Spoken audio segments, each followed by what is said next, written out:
وہ سوچتے بھی ہیں تو دنیا کا اور جاگتے بھی ہیں تو دنیا کا، انہیں دین کی کسی بات کی طرف کوئی توجہ نہیں۔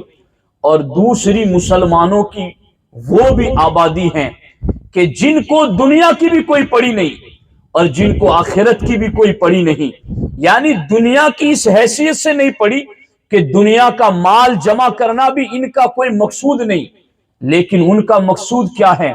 بس لائف ہے، انجوائے کرو، لطف اٹھاؤ، خواہشات پر عمل کرو، جی جو چاہتا ہے وہ کر لو۔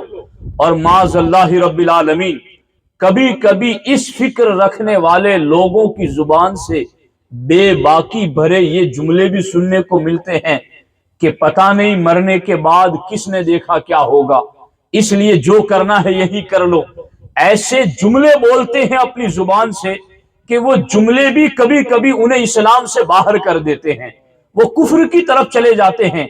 دیکھو راستوں سے گزرتے ہوئے موبائل لے کر بیٹھے ہیں، گیم کھیل رہے ہیں، جوا کھیل رہے ہیں، ناجائز عورتوں سے رابطہ کر رہے ہیں، اور اس طرح سے ان کے گھنٹوں گھنٹے گزر جاتے ہیں۔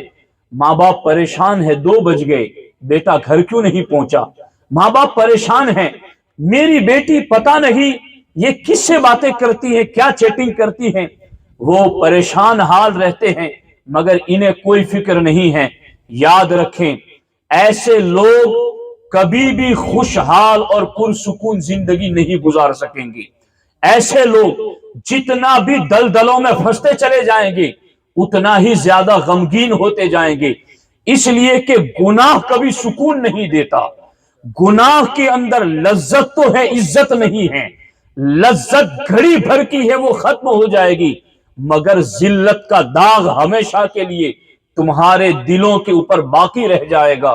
اس لیے یاد رکھنا، چاہے امیری ہو یا غریبی ہو، مومن جس حال میں رہے رب کو راضی کرنے کی فکر کریں۔ مومن جس حال میں بھی رہے رب کے احکام پر عمل کرنے کی فکر کریں۔ میں تو یہاں پر آپ کو مولا علی کا ایک فرمان سنانا چاہتا ہوں۔ حضرت مولا علی رضی اللہ تعالی عنہ اکیلے تھے، زارو زار رو رہے تھے، دنیا کی طرف متوجہ ہو کر حضرت مولا مرتضی رضی اللہ تعالیٰ عنہ ارشاد فرماتے ہیں، تو بن سور کر کے فتنوں میں ڈالنا چاہتی ہے، میں تجھے 3 طلاق دے چکا ہوں۔ اور پھر حضرت مولا علی رضی اللہ تعالیٰ عنہ دنیا سے مخاطب ہونے کے بعد اپنے نفس کی طرف، اپنے دل کی طرف متوجہ ہو کر ارشاد فرماتے ہیں کہ آخرت کا سفر بہت لمبا ہے، سامان تھوڑا ہے اور راستہ بہت پر خطر وحشتناک ہے۔ کیسے منزل پر پہنچو گے؟ یعنی آپ نے غور کیا ان 3 جملوں پر؟ پھر سے سنیے، دھیان لگائیے، توجہ کیجیے۔ ایک ہے میں اور آپ جب منزل پر پہنچنا چاہتے ہیں، یہاں سے بمبئی جانا ہو، بھڑوچ جانا ہو، تو ہم کہتے ہیں یار راستہ بہت خراب ہے، اس لیے 1 گھنٹے پہلے نکلو، چونکہ راستہ خراب ہے، ٹریفک ہوگی، گاڑیاں دھیمی چلانی پڑے گی، اس لیے ہم 1 گھنٹہ پہلے ہی نکلتے ہیں کہ 1 گھنٹے کا سفر ہے تو 1 گھنٹہ ایڈوانس نکلتے ہیں، چونکہ راستہ خطرناک ہے۔ حضرت مولا علی فرماتے ہیں کہ تم دنیا کی جس منزل پر پہنچنا چاہتے ہو وہاں راستہ خطرناک ہوتا ہے تو تم پہلے سے تیاری کرتے ہو، تو آخرت کا تو راستہ ہی بڑا خطرناک ہے، جنت تک پہنچنے کا راستہ ہی وحشتناک ہے۔ اور پھر مولا علی فرماتے ہیں زیادہ راہ تھوڑا ہے، سامان تھوڑا ہے تمہارے پاس، سفر لمبا ہے، اور اس لمبے سفر میں کھانے کے لیے، پینے کے لیے سامان اگر تھوڑا ہو تو پھر تمہیں اور زیادہ فکر لگ جانی چاہیے کہ لمبا سفر ہو اور سامان تھوڑا ہو تو منزل پر کیسے پہنچیں گے۔ مولا علی رضی اللہ تعالیٰ عنہ فرماتے ہیں سفر بھی لمبا ہے، سامان بھی تھوڑا ہے اور راستہ خطرناک ہے، سوچ لو کہ منزل پر کیسے پہنچو گے۔ کیا ایسے ہی پہنچ جاؤ گے صرف خواہشات سے، صرف تمناؤں سے، صرف امیدوں سے؟ اللہ کے رسول علیہ السلام نے فرمایا حفت النار بالشہوات وحفت الجنت بالمکارہ۔ اللہ کے رسول علیہ السلام فرماتے ہیں جہنم خواہشات کے پردے میں لپٹی ہوئی ہیں، اور جنت ناپسندیدہ چیزوں کے پردے میں لپٹی ہوئی ہیں. جنت تک جانا بھی ہے اور تمہیں بڑی ناپسندیدہ چیزوں سے گزرنا پڑے گا. فجر کے وقت نیند توڑ کر کے جاگنا تمہاری طبیعت کے لیے ناگوار ہوگا، مگر جنت اسی کے پردے میں لپٹی ہوئی ہے. تمہیں اپنا مال زکات کے طور پر نکالنا بڑا ناگوار لگے گا، مگر اسی ناگواری کے پردے میں جنت چھپی ہوئی ہے. اپنے والدین کا حق ادا کرنا، اپنی اولاد کا حق ادا کرنا، اپنے اہل ایمان پڑوسیوں کا حق ادا کرنا، یہ سارا تمہیں ناگوار گزرے گا، مگر اسی ناگواری کے پردے میں جنت چھپی ہوئی ہے. تم وضو کرنے کے لیے جاؤ گے، کبھی ٹھنڈی کے موسم میں ٹھنڈے پانی سے وضو کرنا ہوگا تو تمہیں یہ چیز ناپسندیدہ لگے گی، مگر اسی کے پردے میں جنت لپٹی ہوئی ہے. تو جنت تک جانا سامان تھوڑا ہے، راستہ خطرناک ہے اور راستہ بہت لمبا ہے. تو اور یہ جنت شہوت، جنت ناپسندیدہ چیزوں کے پردے میں لپٹی ہوئی ہے. اس لیے جو چیز طبیعت پر ناپسند گزرے، گرا گزرے، تو پھر سمجھ جانا اسی کے پردے میں جنت لپٹی ہوئی ہے. جانا ہے جنت والی منزل تک تو ان ناپسندیدہ چیزوں کو برداشت کرنا ہے. اور اگر جنت تک نہیں جانا تو ہمارے نبی نے ارشاد فرمایا حفت النار بالشہوات، جہنم شہوتوں کے پردے میں لپٹی ہوئی ہیں. نیند کی لذت، سوتے رہو، نماز پڑھو یا نہ پڑھو، اگر یہ شہوت پر عمل کرنا ہے تو جہنم اسی پردے میں لپٹی ہوئی ہیں. مال کو جمع کرنے کی ہرس اتنی زیادہ ہے کہ زکات والا فریضہ ادا نہیں کرنا ہے تو اس خواہش پر عمل کرنے ہی کے پردے میں جہنم لپٹی ہوئی ہے. حقوق کی ادائیگی کے بارے میں خواہشات پر عمل کیا، لذتوں کے بارے میں خواہشات پر عمل کیا، جنسی تسکین کے بارے میں ناجائز خواہشات پر عمل کیا تو اسی کے پردے میں جہنم لپٹی ہوئی ہے. جو ان ناجائز خواہشات کے قریب گیا اب وہ جیتے جی ہی جہنم کے قریب چلا گیا، اور جو جیتے جی اللہ رسول کے احکام پر عمل کرتے ہوئے ناپسندیدہ چیزیں ٹھہری مگر پھر بھی کر لی، طبیعت پر گرا گزری پھر بھی کر لی، سمجھ جاؤ جیتے جی ہی جنت کے قریب پہنچ گیا. تو اب یہ ہے راستہ، لمبا بھی ہے، خطرناک بھی ہے، سامان تھوڑا ہے. اسی لیے حضرت امیر المومنین عثمان غنی رضی اللہ تعالی عنہ جب قبر کے پاس جاتے اتنا روتے کہ داڑھی آنسوؤں سے تر ہو جاتی، کبھی کبھی بے ہوشی طاری ہو جاتی. لوگوں نے کہا حضور جہنم کا ذکر آتا ہے، باقی باتوں کا ذکر آتا ہے تو آپ اتنا نہیں روتے جتنا قبر کا ذکر اور قبر کے پاس بیٹھ کر آپ اتنا روتے ہیں، ایسا کیوں ہے؟ جواب سنو، دلوں پر نوٹ رکھو، یہ چند گنی ہوئی باتیں ہیں. زندگی بدلنے کے لیے کوئی بڑی گھنٹوں کی تقریریں ضروری نہیں ہیں. ایک بات کو تھام لو اور پھر صراط مستقیم پر چلنا شروع کر دو. دیکھو یہاں پر کہ حضرت عثمان غنی سے پوچھا گیا قبر کو دیکھ کر اتنا کیوں روتے ہو؟ آپ فرماتے ہیں اس لیے کہ میں نے اپنے نبی علیہ الصلوۃ والسلام سے سنا ہے کہ قبر آخرت کی منزلوں میں سے پہلی منزل ہے. جو یہاں کامیاب ہو گیا وہ آگے بھی کامیاب ہو جائے گا. جس کے لیے یہاں آسانی ہو گئی اس کے لیے آگے بھی آسانی کر دی جائے گی. میں اس پہلی منزل پر کیوں نہ روؤں؟ میں تو دعا کرتا ہوں کہ اللہ اس پہلی منزل کو میرے لیے آسان کر دے. غور کرو، وہ بخشے بخشائے ہوئے لوگ جنہیں 18 مرتبہ سرکار نے جنت عطا فرمائی، جنہیں بار بار سرکار نے جنت کی بشارتیں دی، سرکار نے اپنی 2 بیٹیاں یکے بعد دیگر جن کے نکاح میں دے کر کے انہیں ذوالنورین بنا دیا، اور سرکار نے فرمایا میری 40 بیٹیاں بھی ہوتی اور یکے بعد عثمان کے نکاح میں انتقال کرتی تو میں اپنی 40 بیٹیاں عثمان کے نکاح میں عطا کر دیتا. جن کے مرتبے اتنے بلند ہیں وہ آخرت کی فکر کتنی کر رہے ہیں، اور جن کے پلے کچھ نہیں ہیں وہ کس سوچ میں ہیں. ہمارے یہاں کیا معاملہ ہے؟ لوگوں کو جب کہا جاتا ہے تو لوگ بڑی سادگی سے کہہ دیتے ہیں اللہ نکتے نواز ہیں، بخش دے گا. ہمارے نبی کا ارشاد سنو، سرکار دو عالم صلی اللہ علیہ وسلم ارشاد فرماتے ہیں عقل مند شخص وہ ہیں جو عمل کرے اور موت کے بعد کی زندگی کے لیے کام کریں، اور بے وقوف شخص وہ ہے جو خواہشات پر عمل کریں اور رب کی رحمت سے امید لگائیں۔ وہ کر تو رہا ہے گناہ کے کام اور بات رب کی رحمت کی کر رہا ہے۔ ہمارے نبی علیہ السلام فرماتے ہیں ایسا شخص عقل مند نہیں، وہ بے وقوف ہیں، وہ نادان ہیں، وہ احمق ہیں، وہ دین کی سمجھ اور دین کی فہم سے دور ہیں۔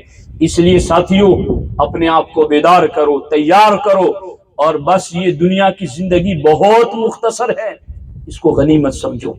قرآن کے لفظوں میں اگر میں آپ کو بتاؤں تو قرآن کہتا ہے کلمح البصر، انسان کو جب موت کی گھڑی آتی ہے نا، قرآن کی آیتوں کی تفسیر میں آپ کو بتا رہا ہوں، اور اس سے پہلے کہ میری اور آپ کی آنکھ بند ہونے کی وہ گھڑی آئے، اس گھڑی کو آج یاد رکھ لو۔ قرآن کہتا ہے موت کے وقت بندے کو ایسا لگے گا جیسے ابھی آیا تھا اور جانے کا وقت آ گیا۔ ہر شخص کو یہ لگے گا، کل یہ نہ کہہ سکو گے کہ ہمیں کسی نے یاد نہ دلایا تھا۔ یہ سنی اجتماع تمہیں یاد دلا رہا ہے، اور کوئی اگر یہ کہے گا کہ ہمیں کسی نے کہا نہیں تھا تو یہ عذر نہیں مانا جائے گا، اس لیے کہ جہالت عذر نہیں ہے۔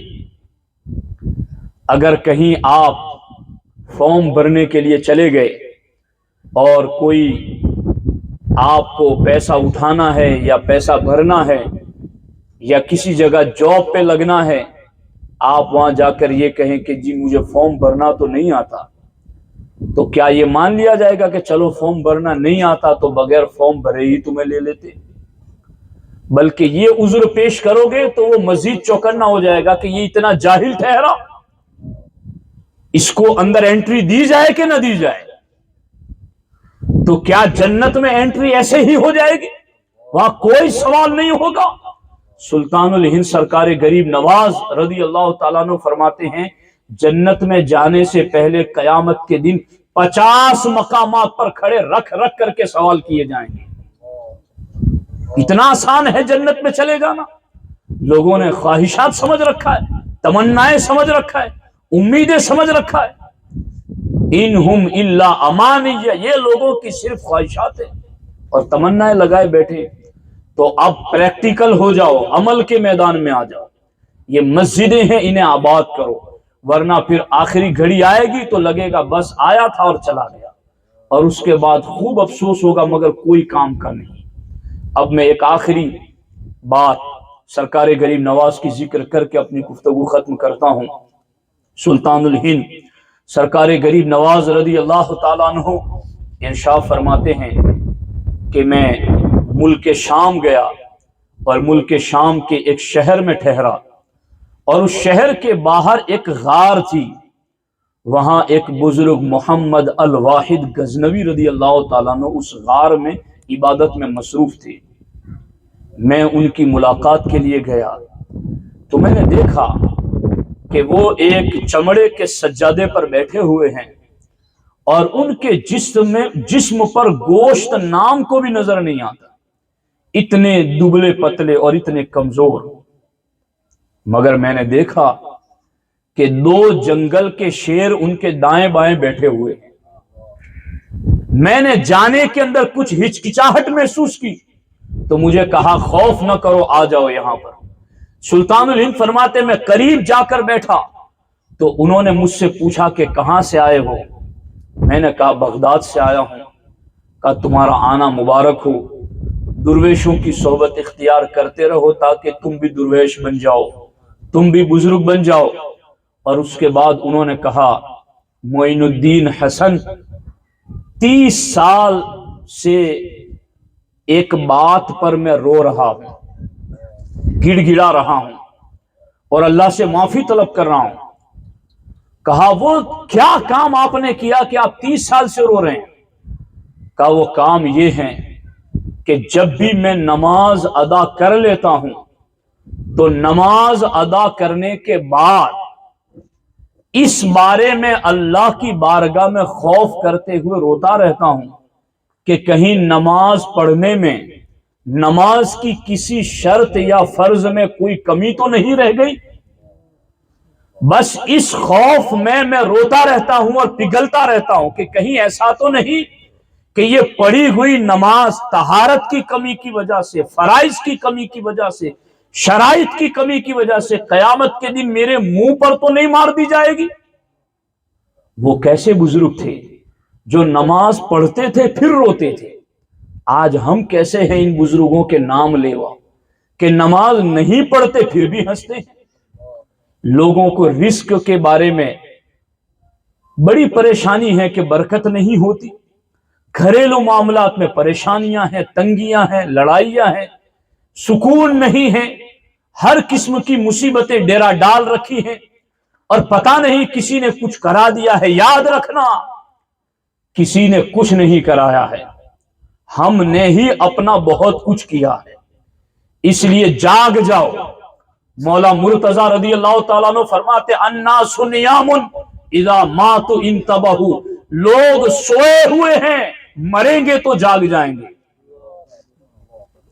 مرنے کے بعد جو جاگ آئے گی وہ تو آئے گی ہی آئے گی، مگر اس جاگ کے بعد کوئی فائدہ نہیں. آج جاگ جاؤ، اپنے آپ کو بیدار کرو، مسجدیں ہیں انہیں آباد کرو، نمازوں کی پابندی کرو.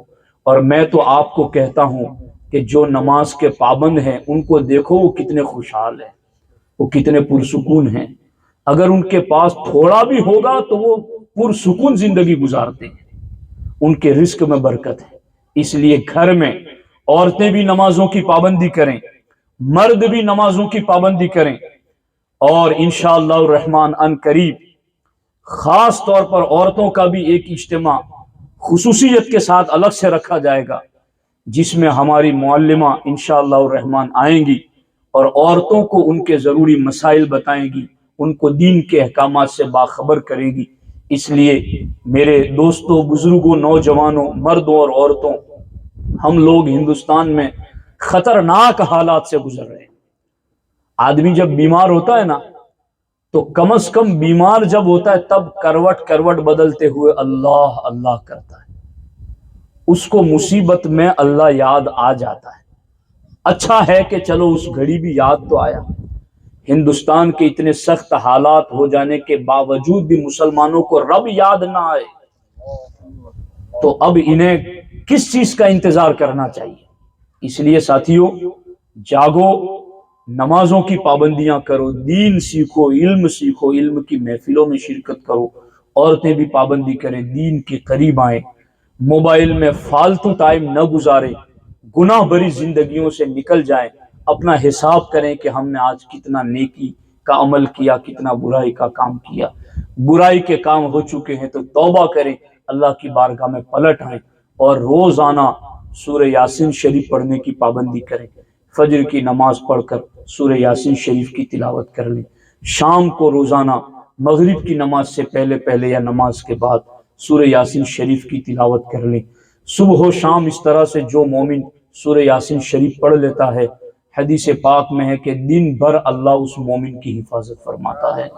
تو یہ سارے کام کرنے کے ہیں. ہر نماز کے بعد آیت الکرسی شریف کی تلاوت کر لیا کرو، اور قل اعوذ برب الفلق، قل اعوذ برب الناس پڑھ لیا کرو. اس طرح کے اوراد و وظائف کو اپنی زندگیوں میں داخل کرو تاکہ خوشحال اسلامی زندگی سے لطف اٹھا سکو. اللہ کریم مجھے آپ کو سب کو عمل کی توفیق عطا فرمائے. انشاءاللہ الکریم آئندہ سوموار کو ہفتہ